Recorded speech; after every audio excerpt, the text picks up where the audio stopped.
Dengan basmalah kami siap melayani Anda. Bismillahirrahmanirrahim. Assalamualaikum warahmatullahi wabarakatuh. Waalaikumsalam warahmatullahi wabarakatuh. Alhamdulillahirabbil alamin. Allahumma salli ala sayyidina Muhammad wa ala ali sayyidina Muhammad. Selamat pagi kami ucapkan kepada sahabat Asifah semua, dan juga kembali lagi dengan saya Dianto di sini dalam acara talk show online, masih dalam program Diklat Keperawatan atau Diklat Rumah Sakit Islam Asifah Sukabumi. Mudah-mudahan kabar baik dari Bapak Ibu semua dan juga sehat selalu ada dalam lindungan Allah Subhanahu wa taala. Amin. Amin ya Allah. Bapak Ibu, COVID-19 atau kepanjangan dari Coronavirus Disease 2019 yang saat ini sedang menjangkit di kota kecil penuh cerita dan juga kenangan, yaitu kota Sukabumi, khususnya umumnya Indonesia bahkan dunia, memang menjadi momok tersendiri bagi kita semua. Dan COVID-19 juga sudah berhasil membuat kita khawatir dan juga cemas sekali. Dan juga COVID-19 juga memaksa pemerintah meneruskan himbauan dari Badan Organisasi Kesehatan Dunia atau WHO, yaitu meneruskan himbauan tentang physical distancing, juga PSBB atau pembatasan sosial berskala besar, lockdown, dan apapun itu sebutannya atau istilahnya, dan pada intinya adalah stay at home, di rumah saja. Daerah kita yang mayoritas memeluk agama Islam jelas sangat terkena efek dan dampak dari kejadian ini. Lalu bagaimana kita melaksanakan ibadah saat wabah terjadi? Sedang kita dianjurkan untuk stay at home, di rumah saja. Oleh karena itu, topik kali ini sangat menarik sekali, berkaitan dengan yang saya katakan tadi, yaitu tentang kaifiat ibadah dalam situasi wabah COVID-19. Dan alhamdulillah telah hadir bersama kita pemateri narasumber, guru kita yang insya Allah akan sharing ilmunya dengan kita, yaitu Al-Ustadz Al-Mukarram Bapak Syahid Julid Hasan. Selamat pagi Pak Syahid. Assalamualaikum warahmatullahi wabarakatuh. Waalaikumsalam warahmatullahi wabarakatuh. Gimana kabarnya Syahid? Sehat? Alhamdulillah. Keluarga di rumah sehat Pak Syahid? Alhamdulillah. Mudah-mudahan kita semua diberikan kesehatan. Ya. Baik Bapak Ibu sahabat Asifah yang dirahmati oleh Allah. Sebelumnya kami informasikan bahwa talk show ini nanti akan dibagi dua sesi, dan sesi yang pertama nanti akan membahas tentang ibadah berjamaah, dan sesi yang kedua nanti akan membahas tentang ibadah tenaga medis atau para medis seperti apa. Dan bagi sahabat Asifah yang ingin bertanya, boleh langsung chat pribadi via WhatsApp di nomor 089633173942. Sekali lagi, bagi sahabat Asifah yang ingin bertanya langsung boleh chat pribadi via WhatsApp di 089633173942 dengan format nama lengkap dan dilanjutkan dengan pertanyaannya.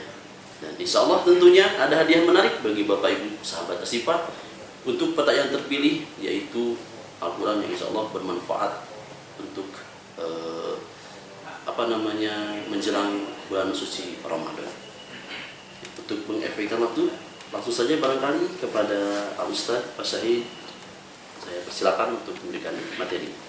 Baik, terima kasih Pak Dianto. Alhamdulillah pada kesempatan pagi hari ini kita bersilaturahim. Alhamdulillah. Baik, bismillahirrahmanirrahim. Assalamualaikum warahmatullahi wabarakatuh. Waalaikumsalam warahmatullahi wabarakatuh. Alhamdulillah nahmaduhu wa nasta'inuhu wa nastaghfiruhu wa na'udzu billahi min shururi anfusina wa min sayyiati a'malina. May yahdihillahu fala mudilla lahu wa may yudlil fala hadiyalah.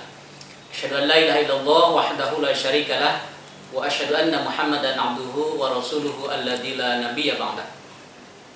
Ibadallah usini wa iyyakum bittaqwallah wa ta'atihi la'allakum turhamun. A'udzu billahi minasyaitonir rajim. Ya ayyuhalladzina amanu taqullaha haqqa tuqatih wa la tamutunna illa wa antum muslimun, amma ba'du. Alhamdulillah kita bersyukur kepada Allah di pagi yang dimuliakan, dalam keadaan sehat, tidak kekurangan satu apapun insyaallah. Mudah-mudahan juga rekan sekalian yang ada di rumah, di unit kerja masing-masing, senantiasa berada di dalam naungan, lindungan, maghfirah dari Allah Subhanahu wa taala. Amin ya Allah ya rabbal alamin. Tidak lupa salat serta salam semoga senantiasa Allah limpah curahkan kepada baginda mulia Nabi Muhammad sallallahu alaihi wasallam beserta keluarganya, sahabatnya dan umum bagi kita sekalian. Amin ya Allah ya rabbal alamin. Wabil khusus kami sampaikan terima kasih yang tak terhingga kepada rekan-rekan yang selama ini berjuang di garda depan dimanapun berada di seluruh Indonesia, terutama di Rumah Sakit Ashifa Sukabumi.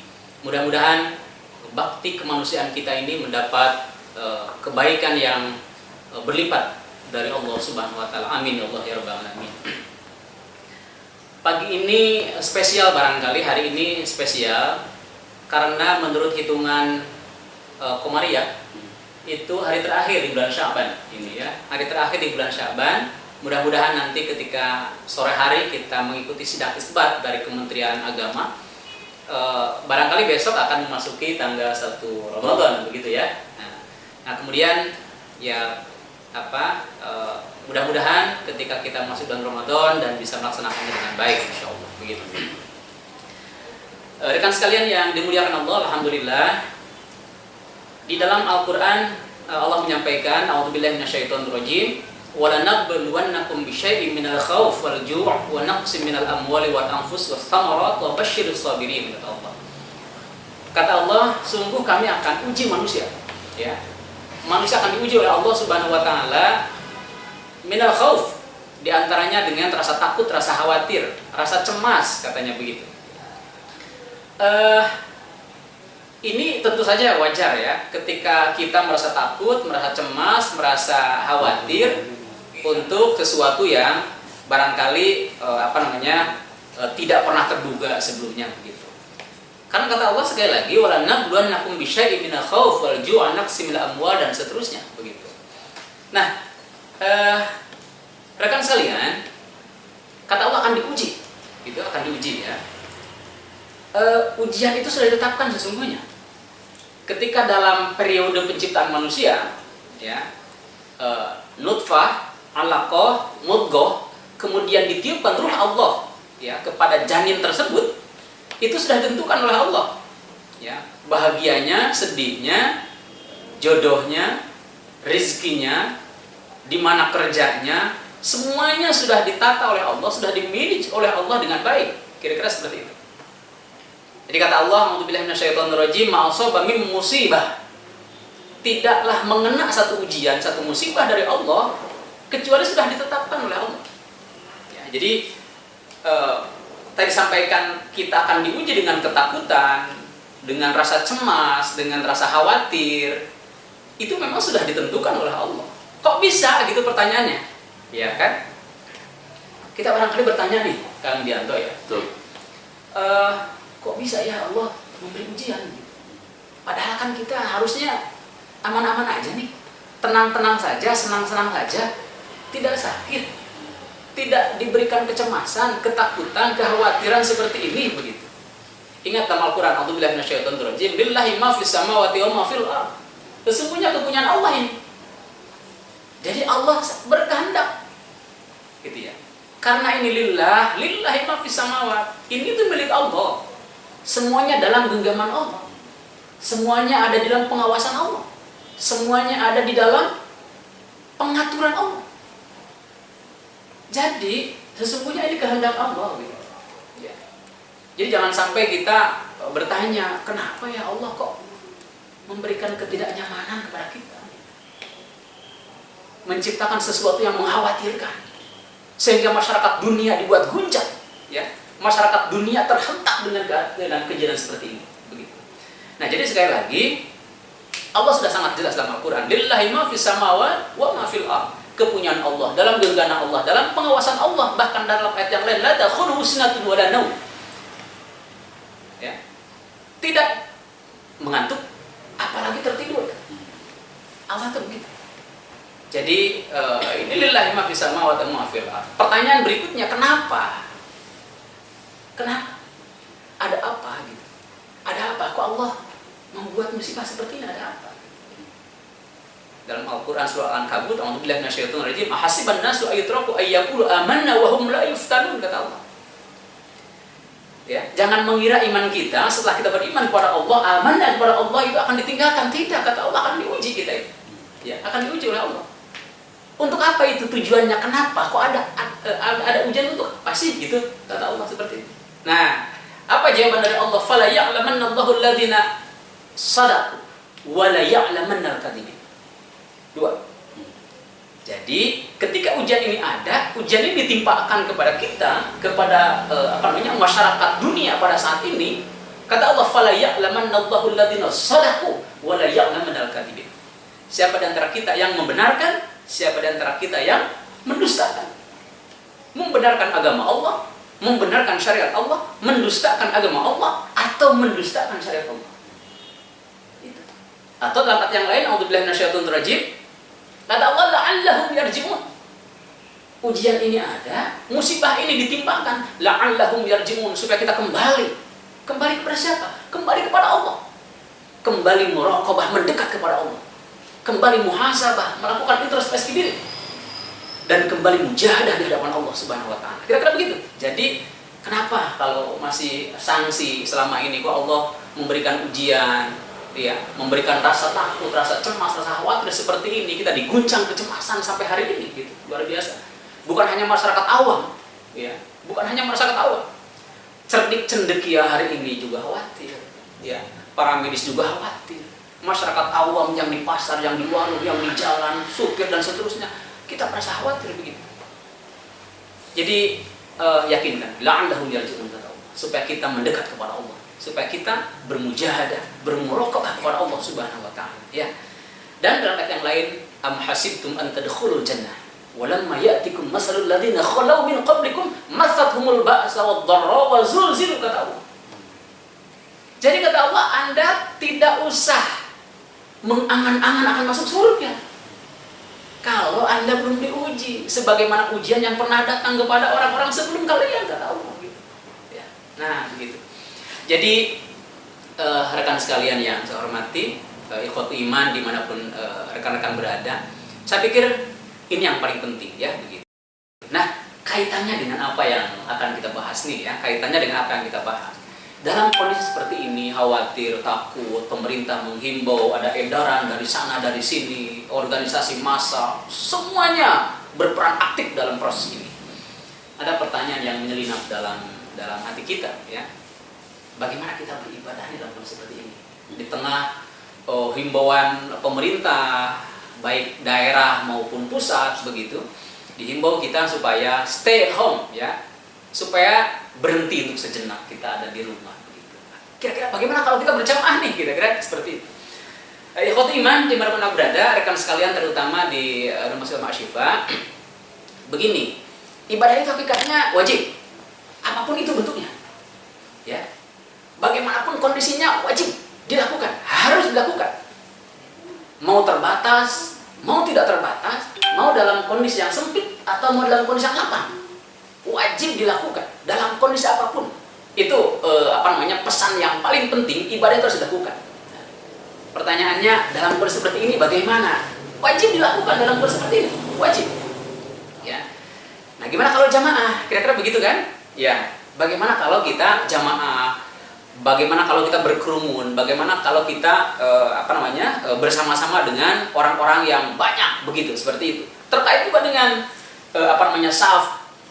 Ya, dengan saf itu kan harus rapat, harus lurus, begitu ya. Berbaris dan rapat itu wajib dalam ibadah itu, dalam jamaah itu. Jadi kalau tidak rapat, itu bukan jamaah namanya. Bukan jamaah namanya itu. Ya. Jadi rapat itu bukan berarti rapat itu harus rapat yang kita maklumi harus begini, tidak. Rapat itu sekurang dalam pengertian tidak ada yang bolong.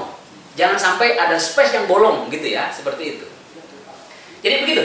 Jadi tetap jamaah itu harus. Nah, kondisinya seperti yang sekarang. Saya pikir dari rekan-rekan dari dunia medis, begitu ya, dari para cerdik cendekia itu sudah disampaikan.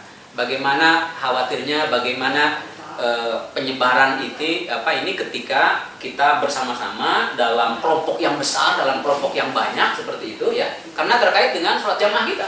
sholat jamaah yang 5 waktu, sholat jamaah Jumat, kan begitu ya? Gitu, seperti itu.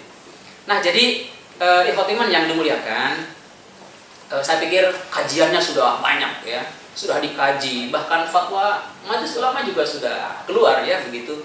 Organisasi masyarakat juga sudah menyampaikan arahan-arahan dari dewan-dewannya ya, dewan-dewannya yang mengurusi masalah fatwa seperti ini, begitu.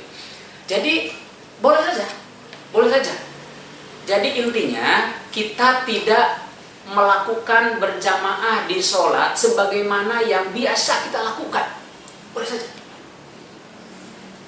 Tetapi jangan ada embel-embel, mohon maaf. Kalau kita sholat di rumah kayaknya kurang afdol, gitu ya. Kalau saya tayamum kayaknya kurang afdol, rasanya begitu.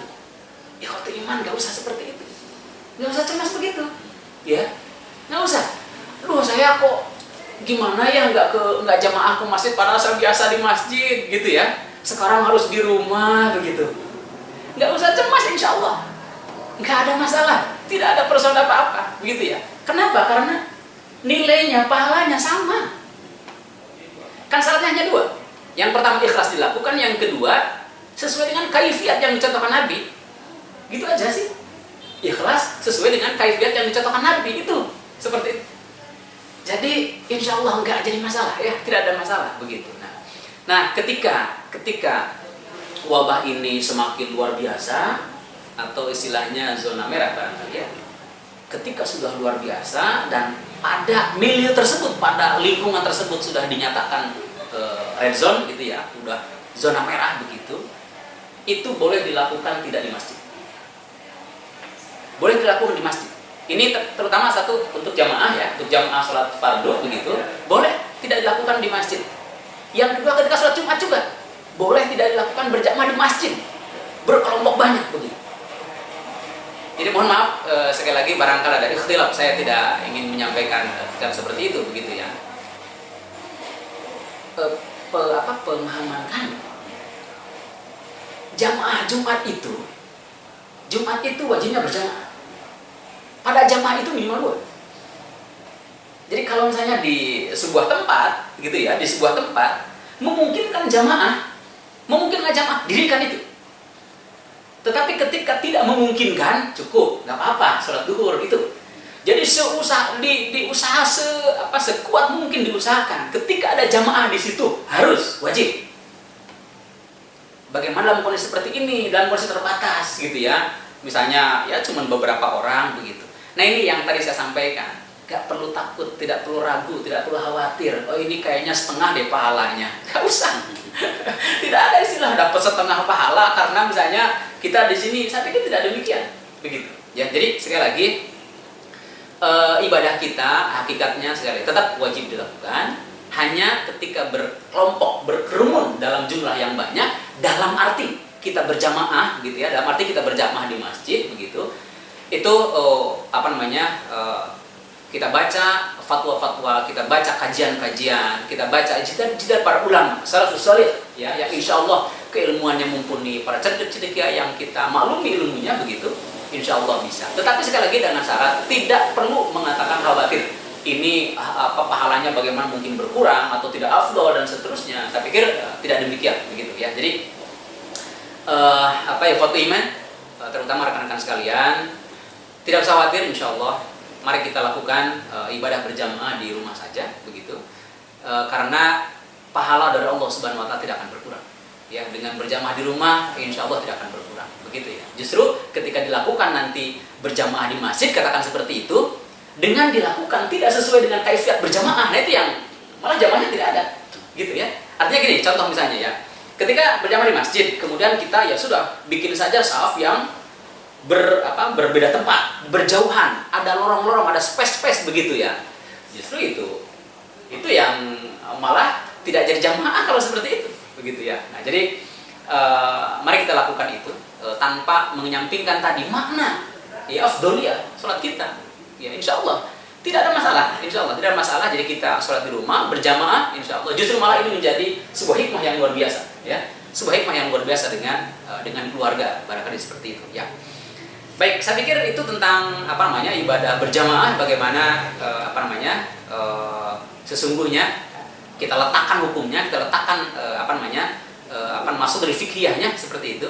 Karena jangan sampai ada hal-hal yang tidak bisa kita maklumi begitu ya di dalam proses ini. Jadi sekali lagi, terutama pada rekan-rekan sekali lagi yang ada di rumah sakit, silakan lakukan berjamaah di rumah saja ya. Kita himbau itu karena ternyata saya pikir rekan-rekan yang medis terutama jauh lebih paham, jauh lebih mengerti tentang bagaimana kondisi kita hari ini. Begitu. Kira-kira seperti itu tentang sholat jamaah ya di step pertama ini. Silakan. Ya, betul. Baik, terima kasih Pak Said tentang materi ibadah berjamaah mungkin. Sahabat Asifa, mungkin seperti itu materi dari ibadah berjamaah. Dan Pak Said mengatakan barangkali dengan ilmu yang diperolehnya boleh dilakukan sendiri jika memang di suatu daerah tersebut sudah dinyatakan zona merah, bahaya. Betul. Jika dilakukan sholat berjamaah. Ya. Seperti itu. Ya. Baik, Bapak Ibu sahabat Asifa, untuk Bapak Ibu sahabat Asifa yang ingin bertanya langsung boleh via chat pribadi ke WhatsApp di nomor 0896 3317 3942, dan insya Allah ada hadiah menarik yang bermanfaat bagi Bapak Ibu untuk pertanyaan terpilih. Baik, Pak Syahid, tentang ibadah berjamaah mungkin itu insya Allah bisa difahami, atau mungkin sudah ada kejadian Pak Syahid dulu di zaman Nabi. Baik. Jadi seperti ini, dulu itu ketika hujan, ketika kondisi yang sangat dingin, bahkan adanya juga lafalnya itu jadi berubah waktu itu. Jadi berubah. Gitu.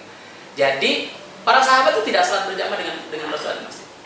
Jadi beliau pada sholat di rumah. Kenapa? Karena kondisi yang sangat dingin waktu itu. Ya, itu memang ada kejadiannya seperti itu. Jadi kondisi seperti ini sudah pernah terjadi, gitu ya. Meskipun tentu latar belakangnya yaitu tidak sama dengan yang sekarang begitu ya gitu. Jadi dulu itu kondisi yang tidak memungkinkan jamaah di masjid itu pernah terjadi di zaman Rasulullah, pernah terjadi. Ya. Oh iya, tadi lafal adan juga berbeda dulu itu. Berbeda. Gitu ya, ada sisipan, ada tambahan gitu. Yang pertama sallu fi rihalikum. Sallu fi rihalikum. Iya, yang kedua sallu fi buyutikum. Gitu seperti itu. Nah, saya baca dalam salah satu kajian fikih ya di kajian kekinian terkini begitu. Milenial barangkali ya maksudnya. Iya, zaman Kiwari lah gitu. Kiwari. Begitu ya. Nah, jadi lafal adan yang seperti tadi disampaikan itu sebetulnya tidak termasuk ta'budi ya. Ta'budi. Tidak termasuk bagian ta'budi dari lafal adan yang dikumandangkan. Betul.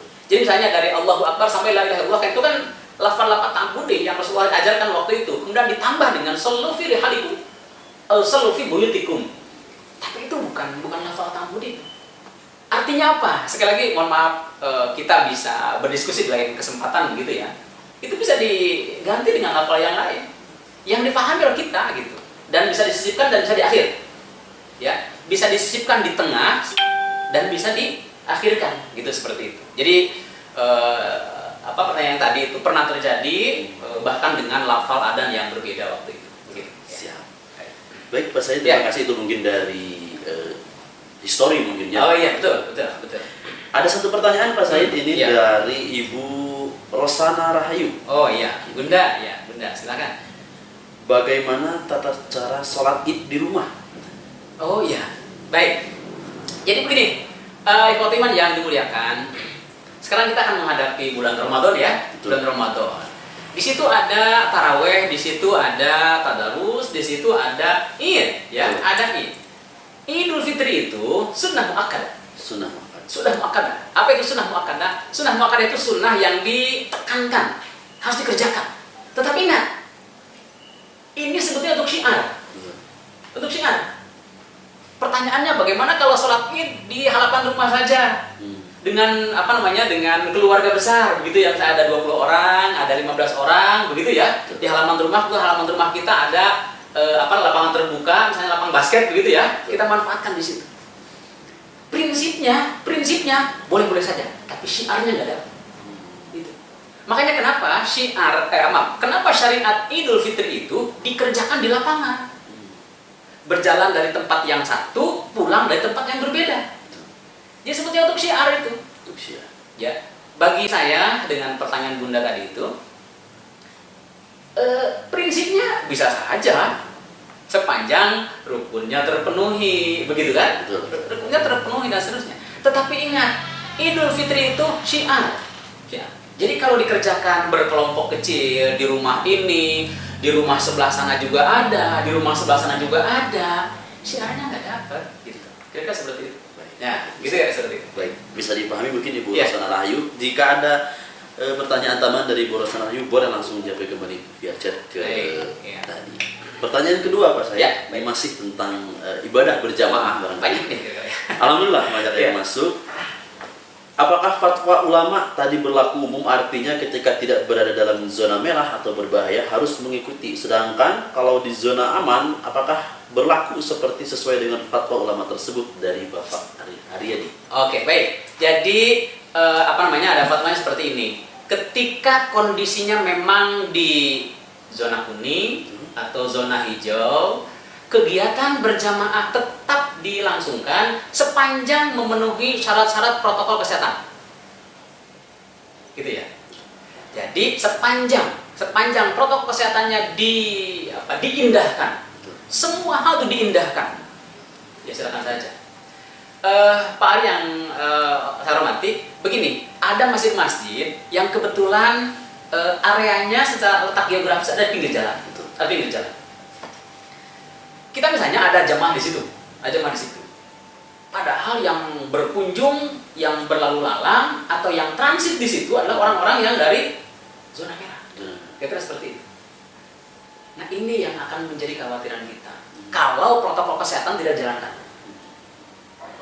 itu persoalannya di situ. Betul. Jadi sekali lagi, tadi itu tidak berlaku secara menyeluruh, ya, secara istimanya, tidak menyeluruh secara keseluruhan, gitu. Karena apa? Karena ketika di zona-zona yang masih memungkinkan berjamaah, silakan jamaah lakukan. Kuning hijau barangkali gitu ya, Pak? Betul. Sepanjang sekali lagi, mengindahkan protokol kesehatan. Pertanyaannya, di masjid-masjid itu sudah mengindahkan protokol itu belum? Begitu ya? Protokol kesehatan. Apalagi terkait dengan tadi itu. Kalau kita masuk di sebuah masjid, kemudian kita berjamaah. Menurut protokolnya itu kan tidak boleh berdekatan. Kan begitu ya? Jarak 2 meter. 2 meter atau 1,5 meter sampai 2 meter. Yang saya sampaikan tadi itu, nggak ada jamaahnya kalau begitu. Kalau harus berjauhan begitu. Nah, gitu kira seperti itu ya. Jadi memang tidak akan mencakup seluruh tadi itu. Ketika ada di zona hijau atau zona kuning itu ya silakan saja berjamaah sepanjang protokol kesehatannya diindahkan. Pertanyaannya, apakah kita mampu menjalankan protokol kesehatan dengan baik sesuai dengan anjuran, aturan, tata cara, kaifiat yang yang diturunkan dari aturan-aturan main di kesehatan. Kira-kira seperti itu. Ya. Jadi Pak Ari, prinsipnya sekali lagi silakan lakukan karena ini tidak menyeluruh. Karena ada poin-poin tadi itu dalam fatwa-fatwa ini kita baca poin-poinnya ternyata masih memungkinkan untuk di zona-zona tertentu beribadah. Tetapi tadi harus dengan protokol kesehatan yang sangat ketat. Baik, terima kasih Pak Baik, Said. ya. Itu mungkin Pak Ari Haryadi, mudah-mudahan bisa diterima. Satu lagi mungkin ini cukup Baik. menarik, pertanyaan dari Ibu Sumiati. Oh iya, Teis. Di masjid sekitar rumah saya masih banyak dikumandangkan adzan. Pertanyaannya, apakah kita berdosa mendengarnya bila tidak memenuhi panggilan ke masjid untuk sholat? Di daerah saya masih banyak zona hijau padahal. Baik, tadi itu disampaikan, makanya ketika fatwa ini disampaikan, itu sisipan sallu fi rihalikum, sallu fi buyutikum, atau menggunakan bahasa yang mudah kita pahami sesuai dengan lingkungannya, itu harus disampaikan. Pertanyaannya berdosa enggak, gitu kan? Begitu ya. Insya Allah guys, sepanjang kita tadi ada kewajiban kita menjawabnya. Allahu Akbar, kita jawab Allahu Akbar. Ya, sampai la ilaha illallah, kita jawab la ilaha illallah. Kita akhiri dengan berdoa setelah melaksanakan doa setelah mendengar azan, seperti itu. Insya Allah tidak kemudian dosa dong. Jadi dosa. Padahal sudah diundang oleh Allah, hayya 'alas shalah, hayya 'alal falah. Ayo kita tunaikan sholat, ayo kita datangi kebahagiaan. Allah sudah menyediakan kebahagiaan yang sangat luar biasa, ya, keindahan yang sangat luar biasa, kata Allah. Gimana kira-kira berdosa apa enggak gitu? Kira-kira insya Allah. Karena sekali lagi tadi itu pada zaman Rasulullah tadi itu, betul, ketika kondisi dingin, ya, cuaca yang sangat dingin waktu itu akan dikumandangkan. Hanya dengan sisipan tadi itu, sallu fi rihalikum, sallu fi buyutikum, salatlah kalian di rumah masing-masing, gitu kira-kira seperti itu. Nah, makanya jangan sampai ya harusnya sih difahamkan ketika kepada muadzin itu disampaikan gitu. Jadi dia sampaikan ada ungkapan, ada sisipan tadi itu, baik di tengah atau di akhirnya itu disampaikan, baik dengan bahasa yang memang dulu pernah terjadi, sallu fi rihalikum atau sallu fi buyutikum, atau dengan bahasa yang mudah dipahami oleh kita. Kalau misalnya di daerah orang Sunda di sini ya barangkali ya mangga sholat di bumi gue, ya gitu kira-kira seperti itu. Ya kira-kira jadi sampaikan, sisipan sampaikan gitu ya, seperti. Tapi insya Allah ya. Di akhir azan mungkin ya Pak ya? Iya, jadi memang boleh disisipkan sebelum hayya 'alas shalah atau boleh disampaikan setelah la ilaha illallah. Boleh. Dengan bahasa sendiri boleh. Yang bisa dimengerti oleh Yang kita. bisa dimengerti. Yang bisa dipahami oleh kita. Ya, kalau misalnya nanti di sekitar masjid itu orang-orang Sunda, ya sampaikan dengan bahasa Sunda. Kalau paham dengan bahasa Indonesia, sampaikan bahasa Indonesia. Atau misalnya kalau milieu lingkungan di situ ternyata mayoritasnya orang Jawa dengan menggunakan bahasa Jawa misalnya, ya sampaikan dengan bahasa Jawa, barangkali begitu kan. Kalau misalnya ternyata ini kan sahabat-sahabat kita, orang lingkungan kita itu orang-orang yang paham terhadap agama misalnya, ya sallu fi rihalikum, kan nanti akan paham sendiri sebetulnya mereka. Begitu, ya. Insyaallah. Baik, Pak Said, mungkin satu lagi pertanyaan. Baik. Cukup menarik dari Dr. Rahma berkaitan dengan medis. Oh, medis ya. Maksudnya ada dengan rumah sakit kita. Oh iya. Izin bertanya, ada pasien PDP saat ini menunggu hasil swab dengan khawatir. Ketika terkena COVID, kajiannya bagaimana? Apakah termasuk qada atau qadar Allah? Mohon nasihat Bapak Ustadz. Baik. Ketika pada zaman Umar itu terjadi wabah. Ketika Umar akan datang pada daerah Syam tersebut, kata orang dalam, tidak boleh, jangan masuk. Kenapa nggak boleh masuk? Karena di kami sedang ada wabah, gitu kira-kira. Sedang ada wabah. Oh begitu ya? Ya sudah. Pada akhirnya setelah negosiasi, setelah disampaikan apa yang sebenarnya terjadi, kemudian beliau pulang, gitu ya. Kemudian ada menarik nih komunikasinya. Apa tidak lari dari takdir nih, gitu kan? Seperti itu. Ikhwati iman seperti ini, terutama yang terhormat Dr. Rahma ya. Betul. Allah tuh sudah menakdirkan sesuatu. Tapi kan kita tidak pernah tahu takdirnya apa. Ya. Misalnya begini, kita sudah ditakdirkan oleh Allah, kita sudah diberikan kadarnya oleh Allah, rezeki saya, bahagia saya, sedih saya, apakah bagaimana kehidupan saya di kemudian hari, sudah ditentukan oleh Allah Pak. Sudah. Tapi pertanyaannya, kalau Allah sudah menakdirkan harta kita, pertanyaannya, seberapa besar harta yang Allah siapkan untuk kita? Tahu nggak? Tidak pernah tahu. Dan oleh karena itu harus kita cari, harus kita usahakan. Gitu ya. Doa, usaha, ikhtiar, tawakal. Duit, doa, usaha, ikhtiar, tawakal. Itu seperti itu. Kenapa demikian? Karena kita tidak pernah tahu takdir kita seperti apa. Begitu.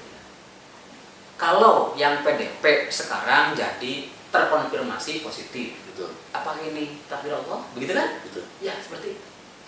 Ikhwati iman sekali lagi saya tadi sampaikan.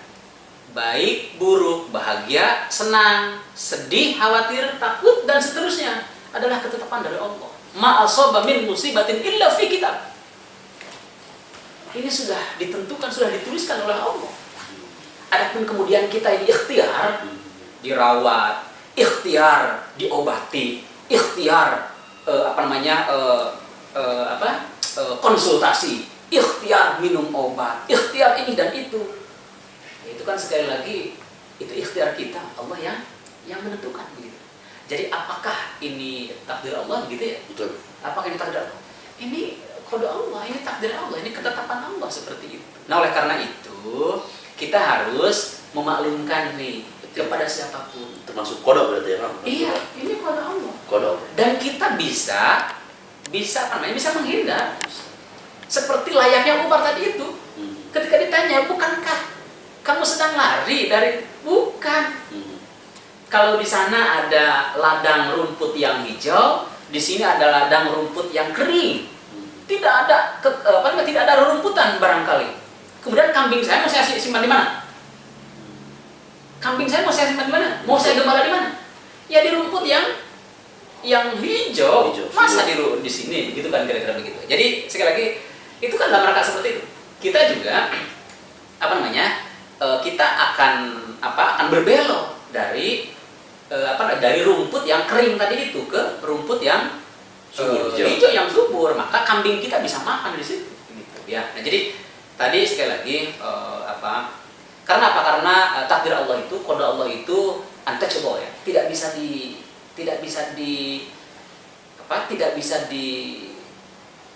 kita itu campur tangani, tidak bisa campur tangani gitu. Tetapi kalau kita menghindar dari tempat yang kering itu bisa. Contoh begini ya. Kan sekarang arahannya physical distancing. Ya kan begitu ya. Jauh. Jaraknya harus jauh. Itu usaha kita. Adapun kemudian setelah jauh, setelah kita tidak berkerumun, setelah kita minum vitamin, setelah kita yaitu sekali lagi balik kepada ketetapan Allah, bahwa ketetapan Allah la mani'a lima uqaita wa la mu'tiya lima mana'ta. Kan begitu ya? Nah, kira-kira seperti itu. Terima kasih Dr. Ahmad. Terima kasih Pak Said atas ilmu-ilmu dan juga menjawab pertanyaan dari sesi pertama. Mungkin pertanyaan kita stop dulu dan nanti akan dilanjutkan ke sesi kedua dulu. Baik. Kalau waktu memungkinkan di akhir nanti kita akan jawab satu persatu. Kalau mungkin tidak memungkinkan, nanti insya Allah Pak Said akan menjawab di channel YouTube-nya sendiri. Insya Allah. Insya Allah. Baik. Insya Allah. Nanti berkunjung ke laman YouTube saya. Ya. Insya Allah. Di Baik. Said channel Said Julhijjah. Oh ya, baik. Double J ya Pak ya? Iya, betul. Boleh nanti di-follow juga. Ya. Di akun YouTube Syahid Julhijjah nanti insya Allah ada di bawah sana. Baik Bapak Ibu, langsung saja ke sesi kedua, yaitu tentang ibadahnya tenaga medis seperti apa. Langsung saja Pak Ustadz, saya Ya, baik. Luar biasa ya. Baik, sekali lagi sebelum saya menyampaikan apa yang menjadi kebutuhan kita pada sesi kita hari ini begitu, kami ingin mengapresiasi yang sedalam-dalamnya kepada rekan-rekan terutama yang ada di garda depan ya di seluruh Indonesia ya, terutama rekan-rekan yang ada di rumah sakit kita di sini di Rumah Sakit Masyifa. Ya, mudah-mudahan rekan-rekan diberikan ketabahan, kekuatan ya, kemudahan insya Allah. Ketika kita sangat ya bergantung hanya kepada Allah ya, kita pasrahkan semuanya kepada Allah insya Allah. Mata nasrullah, para sahabat pernah bertanya kepada Allah, mata nasrullah ya Allah, kapan pertolongan datang? Kata Allah apa jawabannya? Ala inna nasrullah qarib. Ya, pertolongan Allah itu sudah dekat insya Allah. Kita tunggu saja, pertolongan Allah sudah datang ya, seperti itu insya Allah. Baik, terkait dengan ibadah ya, terkait dengan ibadah, bagaimana ibadah rekan-rekan di garda depan ini ya, terutama tenaga medis begitu ya. Dengan apel yang sangat lengkap begitu ya, dari atas sampai bawah, subhanallah luar biasa. Saya melihat, membaca, memperhatikan begitu. Bagaimana rekan-rekan sungguh luar biasa dalam satu shift itu ya, dalam satu shift itu sangat luar biasa ya, dalam keadaan memakai gaun yang barangkali kami tidak akan mampu ini ya begitu. Nah, ada beberapa hal yang kira-kira bisa kami sampaikan sebagai bahan diskusi tentu saja. Yang pertama, bagaimana apakah teman-teman kita, apakah rekan-rekan kita yang garda depan ini akan melakukan ibadah. Sekali lagi prinsipnya tadi ya disampaikan, prinsipnya ibadah tetap menjadi kewajiban. Ya, ibadah itu tetap menjadi kewajiban dalam kondisi apapun, terutama sholat tidak boleh ditinggalkan.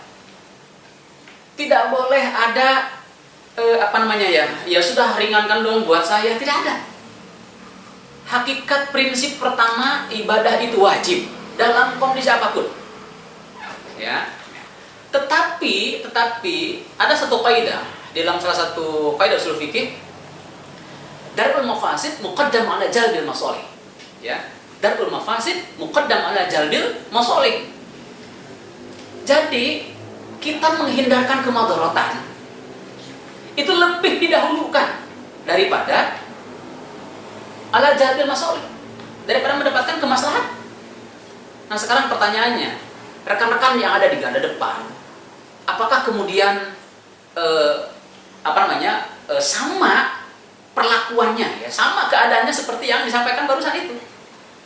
Bagi saya, bagi kami, sepengetahuan kami, ini yang dimaksud hari ini tuh itu.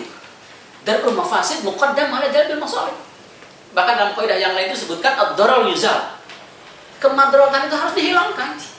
Kemadaratan itu harus dihilangkan, harus ditiadakan. Kemadaratan itu jangan dipelihara.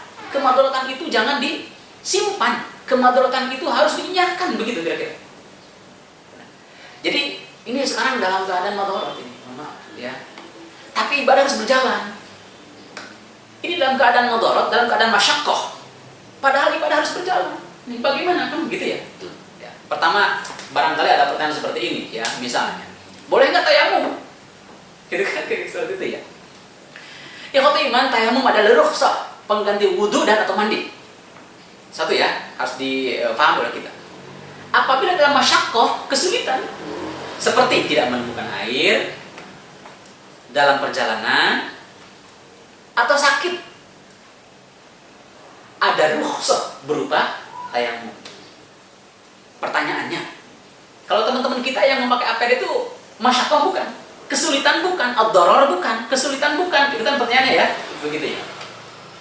Apabila tenaga kesehatan tidak dapat berwudu karena menggunakan APD, lengkap nih dari atas sampai bawah.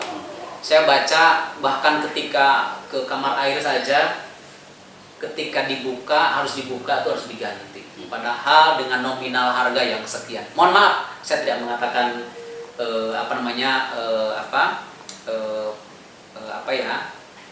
stressingnya bukan di nominalnya, bukan di harganya, tidak. Ya, tidak.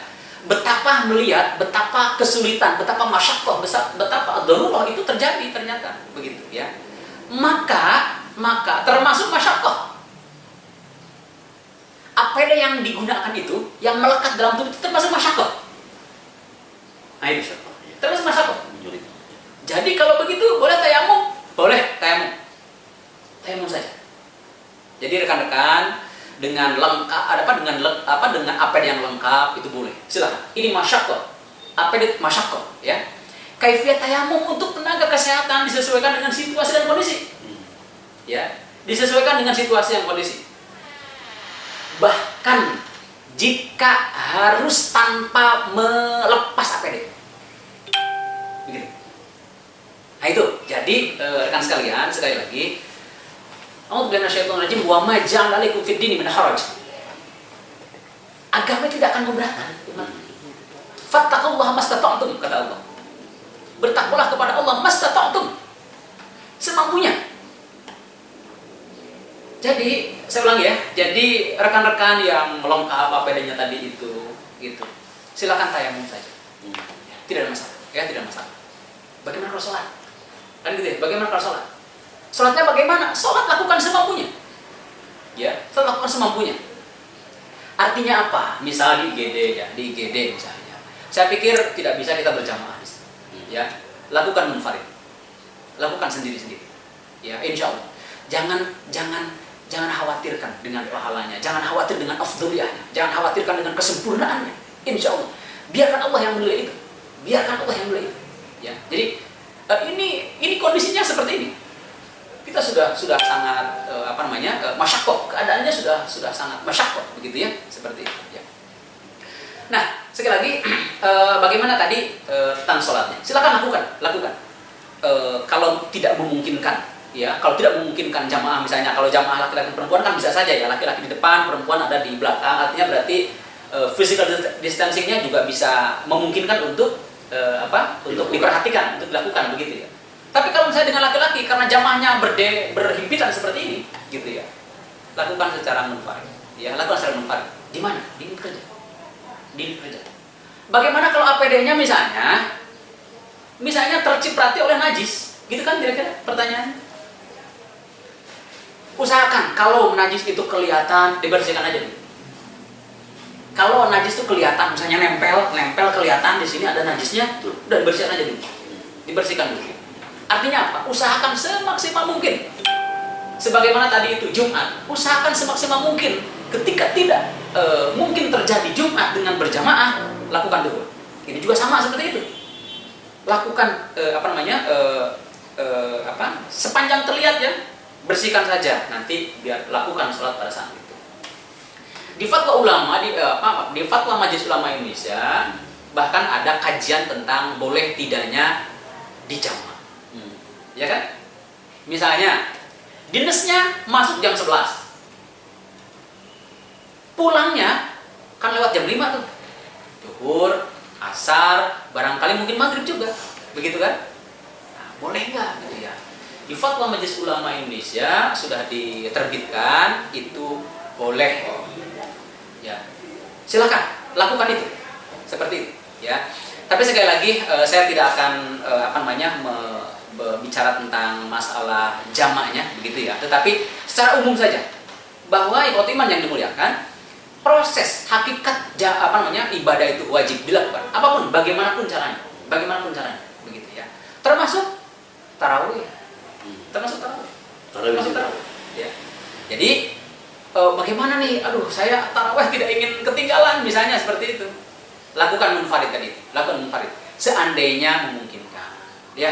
Kalau tidak memungkinkan ya tidak perlu apalagi misalnya jamaah yang tidak mengindahkan physical distancing, jamaah yang tidak mengindahkan protokol kesehatan begitu ya. Jadi sekali lagi pakailah beribadahlah dengan memakai gaun itu, dengan memakai gaun APD itu, walaupun lengkap, walaupun ternyata tadi terciprati dengan najis misalnya seperti itu, tetapi dengan usaha yang maksimal kita lakukan pembersihan, lakukan supaya tidak menempel, tidak kelihatan, sekurang-kurangnya seperti itu. Nanti lakukan sholat, lakukan ibadah pada kondisi seperti itu ya, pada kondisi seperti itu. Boleh nggak dikosor gitu? Jangan dijawab gitu ya, seperti itu ya. Nah ini kalau saya belum melihat apakah misalnya harus kosor gitu ya tidak melihat di situ ya. Masyaqqah ini tidak sampai seperti itu ya, karena itu kan perjalanan ya awalnya begitu ya. Jadi sekali lagi saya tidak akan bicara lebih panjang di situ di jama atau di kosornya begitu. Tapi sekali lagi fatwa Majelis Ulama sudah dikeluarkan, sudah diterbitkan dan itu boleh dijama. Tetapi untuk kosor tidak ada bahasan di situ begitu ya. Kemudian juga tarawih juga sama seperti itu. Nah, yang menarik seandainya besok memang tanggal 1 Ramadan sahur. Gitu ya. Seperti itu. Yang menarik ini di sini ya. Bagaimana sahur Ramadan? Gitu ya.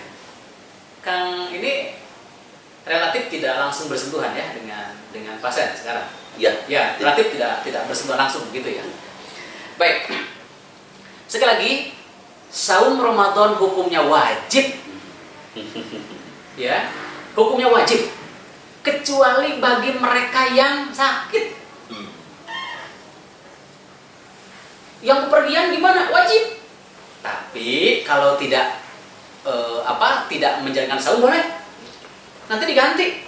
Boleh diganti. Wajib ya. Iya, nanti boleh diganti ya. Boleh tidak saum gitu ya. Nanti diganti seperti itu. Nah, ikhwati iman yang dimuliakan rekan sekalian, ada istilah mutik. Orang yang bisa melaksanakan ibadah saum tetapi payah. Nah ini kita harus diskusi nih ya. Jadi ada orang yang mampu tetapi payah, orang yang mampu tetapi kesulitan. Masyaqqah tadi itu. Bagi tenaga kesehatan yang menangani pasien COVID-19 dan payah jika melaksanakan saum Ramadan, nah itu dan payah. Pertanyaannya, payah itu yang kayak gimana sih? Gitu ya. Payah itu yang kayak gimana sih? Begitu ya, seperti itu. Nah, saya memahamkan kembali kepada pribadi masing-masing nih. Apakah saya dalam keadaan lengkap seperti ini, panas, haus, panas nggak kira-kira? Panas, haus misalnya, apalagi berjam-jam, satu shift misalnya ya, atau misalnya lebih dari satu shift bahkan, panas dan seterusnya. Sekali lagi, bisa tapi payah, ya, bisa tetapi payah. Itu kategorinya mutik, ya, mampu tapi payah, ganti dengan fidyah. Nah, kira seperti ini.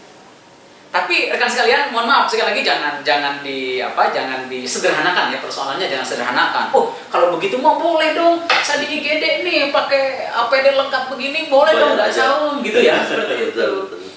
Tidak sesederhana itu maksud saya. Jadi ada syarat, ada uzur-uzur tertentu ya.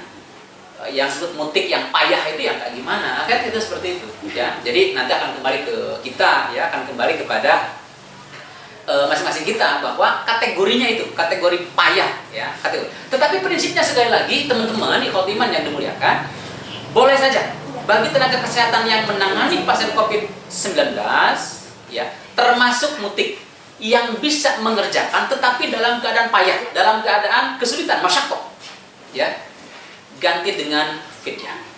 Kira-kira seperti itu. Nah, ini terkait dengan saum ya, seperti itu. Nah, jadi sekali lagi rekan sekalian, insya Allah tidak perlu khawatir rekan-rekan ibadah dalam kondisi terbatas seperti ini ya, lakukan sesuai dengan sesuai dengan kemampuan kita. Fattakullah mastata'tum. Itu aja kira-kira ya. Baik, terima kasih Pak Said. Ya. Sesi kedua ini cukup menarik sekali tentang ibadah para medis barangkali. Baik Bapak Ibu sahabat Asifah yang ingin bertanya boleh langsung via chat pribadi di WhatsApp nomor 089633173942. Baik, itu tadi penjelasan tentang ibadah bagi para medis. Mungkin Pak Said, sebelum kita ada pertanyaan dari Bapak Ibu sahabat Asifah, kita lanjutkan. Barangkali tadi ada pertanyaan dari sahabat Asifah mungkin yang belum terjawab. Tadi ada yang cukup menarik.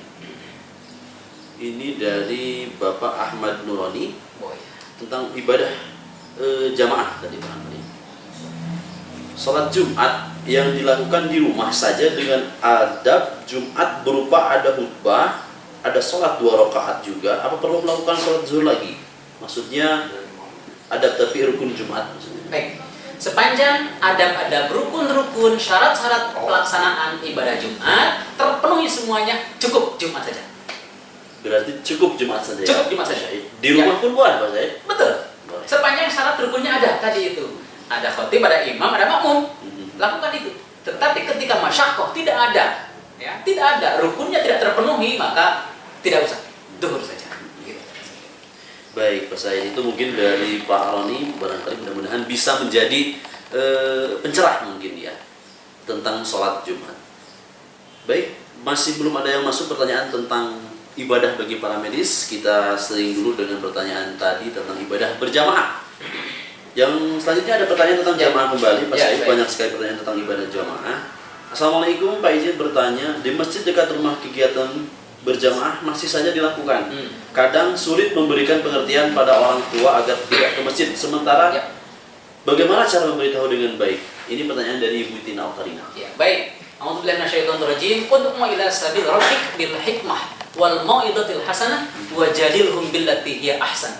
Ya, kata Allah seperti itu. Jadi ajak mereka, ingatkan mereka, nasihatkan mereka, bawa mereka dengan cara apa? Ud'u ila sabil rabbik bil hikmah wal mau'izatil hasanah wajadilhum billati hiya ahsan. Dengan baik, lakukan dengan kata-kata yang baik, qaulan layyinan, ya, qaulan syadidan, ucapan ajakan, nasihat, bimbingan yang baik. Apalagi mohon maaf orang tua kita ya, sahabat-sahabat kita yang relatif usianya di atas kita barangkali seperti itu. Itu memang seperti itu, ya. Ya memang sulit mudah ya. Ini ketika menyampaikan arahan nasihat kepada ikhwatu iman, saudara kita di lingkungan kita memang demikian. Tetapi sekali lagi secara prinsip tetap diingatkan, tidak boleh berpatah arang, tidak boleh berhenti sampai hanya diingat, tidak seperti itu ya. Kenapa? Karena ini kan musibah kita bersama ya, musibah kita bersama. Kita tidak tahu siapa yang membawa dan siapa yang sudah terjangkit, begitu kan? Kita tidak pernah tahu. Prinsipnya sekali lagi tetap ingatkan, jangan berkecil hati kalaupun tidak mendapat respon yang positif begitu. Tetapi insya Allah garisnya itu sudah Allah sampaikan. Wal ila sabil rabbik bil hikmah wal mau'ilatil hasanah wajadilhum billati hi ahsan. Ya. Seperti itu mungkin. Ya. Pertanyaan dari Ibu Tina ya. Baik Pak Said, belum ada yang masuk pertanyaan tentang ibadah sholat untuk tenaga medis. Mungkin ini masih mengetik. Saya tambah barangkali ya, saya tambah seperti ini kira-kira ya. Bagaimana itikaf? Boleh nggak kita itikaf gitu ya? Ya kalau iman rekan sekalian yang dimuliakan Allah, itikaf itu di masjid jami, maka tidak dilaksanakan di rumah. Jadi tidak ada itikaf di rumah. Gitu. Jadi nggak ada ya Pak istilah itikaf di rumah? Ada itikaf di rumah ya. Kecuali kalau misalnya nanti kita mau mengkaji bersama, misalnya lewat media sosial, karena sekarang dimungkinkan ya, misalnya ada seseorang yang menyampaikan satu persoalan di tempat yang lain, kita bisa lihat gitu di rumah kita. Jadi sekali lagi itikaf itu tidak memungkinkan ya. Jika tidak mungkin di masjid jami, maka tidak ada itikaf di rumah ya. Yang kedua, rekan sekalian yang dimuliakan, bagaimana kalau mendahulukan zakat fitrah nih? Ya. Misalnya dahulukan saja nih zakat fitrahnya. Ya. Zakat fitrah itu diberikan pada hari raya Idul Fitri kepada mustahik mulai terbit fajar sampai sebelum sholat Idul Fitri ditegakkan. Ya. Jadi tidak bisa didahulukan. Misalnya, kalau saya mau duluan aja dah zakat fitrah. Tidak bisa seperti itu. Ya, itu tambahan saja di rekan-rekan sekalian yang saya hormati. Jadi untuk itikaf dan untuk zakat ya. Untuk itikaf tidak ada istilah itikaf kalau kita ada di rumah, dan tidak ada zakat fitrah yang didahulukan begitu kira-kira. Said. Pertanyaan selanjutnya mungkin masih tentang ibadah jamaah. Ya. Untuk ibadah tenaga medis masih belum ada. Masih ngetik sekian panjangnya dengan ceritanya, historinya. Ini mungkin pertanyaan dari Ibu Neng Sri Nuryati.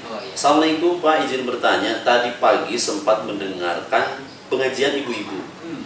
Ustaz menyatakan tidak setuju dengan social distancing karena tidak ada pahala bila berenggang kalau kita kena virus. Maksudnya kan? Jadi, tidak ada pahala? Tidak ada pahala bila satnya berenggang. Oke, ya itu yang saya sampaikan tadi itu. Jadi jamaah itu, rapat berjamaah dan dirapatkan itu adalah wajib. Unsur kesempurnaan salah satu unsur kesempurnaan jamaah juga adalah gitu. Nah, ketika misalnya dilakukan physical distancing tadi itu, apalagi misalnya 2 meter tadi jamaah yang satu di sana, 2 meter kemudian ada jamaah yang satu, 2 meter kemudian ada jamaah yang satu lagi di yang lainnya begitu. Tidak ada jamaah seperti itu. Tidak ada. Jadi jamaah itu ya seperti biasa begitu. Makanya kenapa arahannya ya, maklumatnya, edarannya, bimbingannya, nasihatnya physical distancing. Sudah, jamaah di rumah saja gitu. Ya sudah, sholat di rumah saja. Gitu kira seperti itu. Ya. Gitu. Baik Pak Said.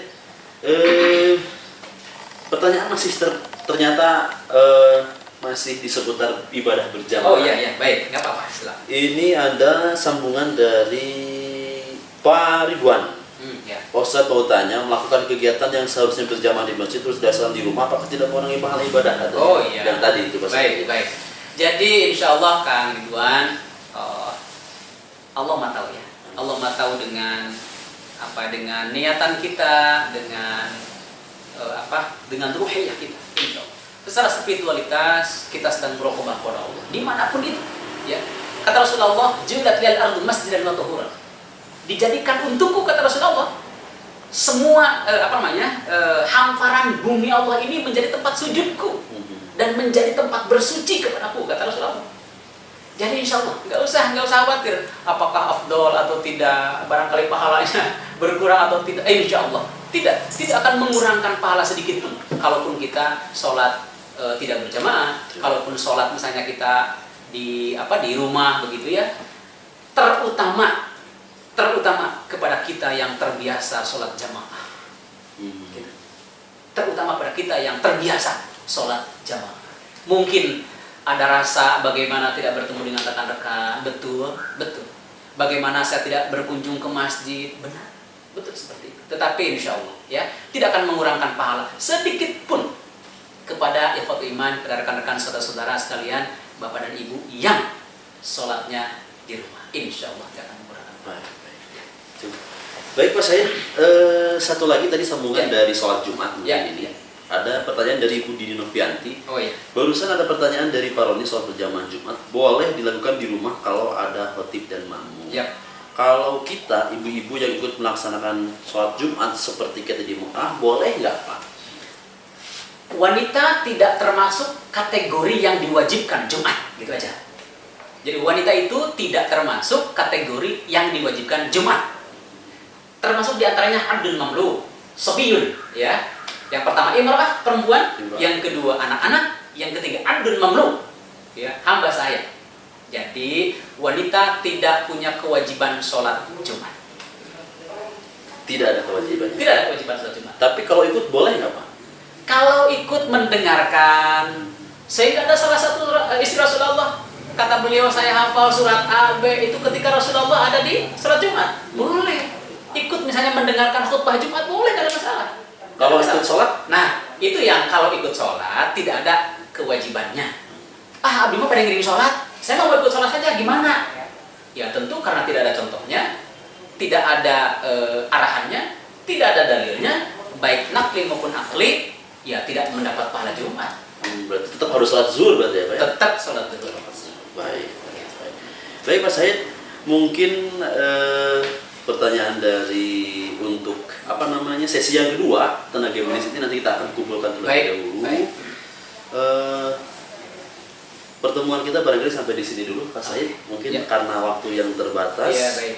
Jadi kepada Bapak Ibu, sahabat Asifa yang kami hormati dan semoga dirahmati oleh Allah Subhanahu Wa Taala, jika ada yang ingin bertanya tentang sesi kedua ini, boleh langsung via chat pribadi ke 0896 3317 kemudian di 3942. Nanti insya Allah jika pertanyaan tidak bisa dijawab di sini, nanti akan dijawab insya Allah di rumah oleh Pak Syahid di channel YouTube dia. Dan juga nanti akan di-share di channel YouTube Diklat RSI Asifa, juga di channel YouTube-nya Pak Syahid. Nanti insya Allah sebelum berbuka juga ada live di live.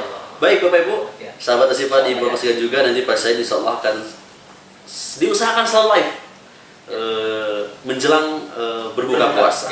Ya, seperti halnya nanti ada di Trans 7 itu ya. Baik. Baik. Mudah-mudahan ada endorse ya Pak ya. Baik, insya Allah akan dilaksanakan oleh Mas Syahid. Jadi pantengin di channel atau di kanal YouTube Pak Syahid di Syahid Julhijjah double J. Bapak Ibu, alhamdulillah acara talk show kali ini telah selesai, dan terima kasih Pak Syahid telah memberikan ilmu, sharing ilmu tentang bagaimana tata cara beribadah atau kaifiat beribadah di wabah COVID-19 ini. Dan jangan lupa Bapak Ibu sahabat Asifa di follow at IG Diklat RSI Asifa, dan Facebooknya di Diklat Asifa, dan kanal YouTube-nya di Diklat RSI Asifa. Kemudian di share, komen, dan di subscribe. Kita dukung channel Rumah Sakit Tercinta kita. Dan tidak lupa, jangan lupa follow IG saya @dianto ya Bapak Ibu. Baik. Sahabat Asifa yang dirahmati Allah, mohon maaf atas segala kesalahan. Saya Dianto beserta kru kerabat yang bertugas mengucapkan terima kasih. Sampai jumpa di kegiatan talk show online berikutnya.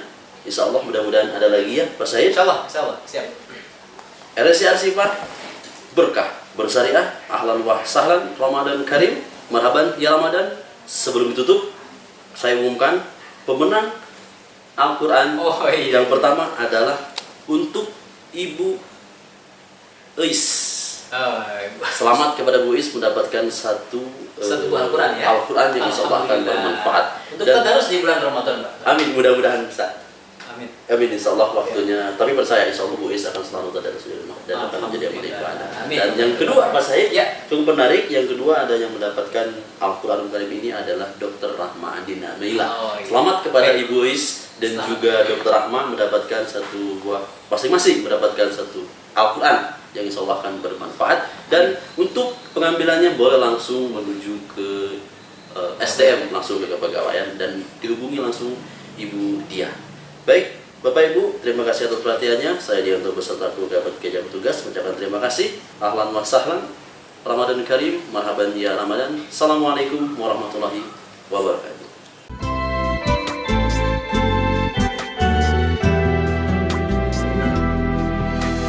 Dengan basmalah kami siap melayani Anda.